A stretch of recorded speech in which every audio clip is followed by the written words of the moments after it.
Bonjour. Alors aujourd'hui je vais vous montrer la différence entre de la graisse de palme et de l'huile de tournesol. Non, en fait c'est de l'huile d'olive. Donc, peu importe.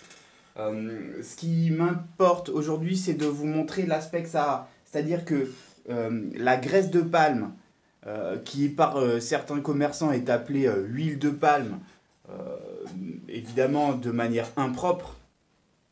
Et bien en fait, comme vous voyez là dans ce récipient, en fait je l'ai sorti du frigo. Vous voyez, c'est une sauce et l'huile, enfin la graisse, pardon, de palme forme des espèces de lentilles de graisse comme ceci. Alors vous voyez, à la même température, j'ai cette bouteille d'huile d'olive cette fois. Et ben je vous laisse apprécier son aspect. Et ben voilà. Donc ça sort du même réfrigérateur, c'était à peu près à 6 degrés. Et vous voyez que l'huile est beaucoup plus fluide. Et elle porte bien son nom, elle. Alors que ça, c'est bien de la graisse. Vous voyez? C'est solide. Alors, je vous laisse imaginer l'effet sur votre corps.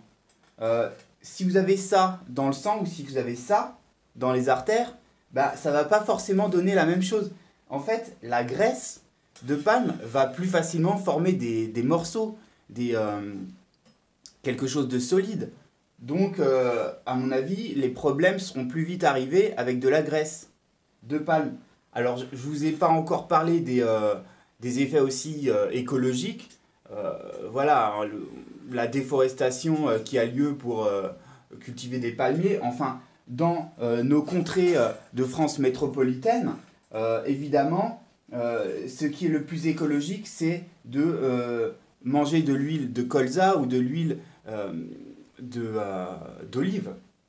Et évidemment, pas cette graisse qui, elle, peut servir peut-être à la cosmétique. Vous voyez, vu l'aspect que ça a, bon, bah, ça peut être bien pour faire du rouge à lèvres ou quelque chose comme ça, quoi. Mais en aucun cas, c'est bon pour la santé, quoi. C'est comestible, peut-être, mais bon, voilà.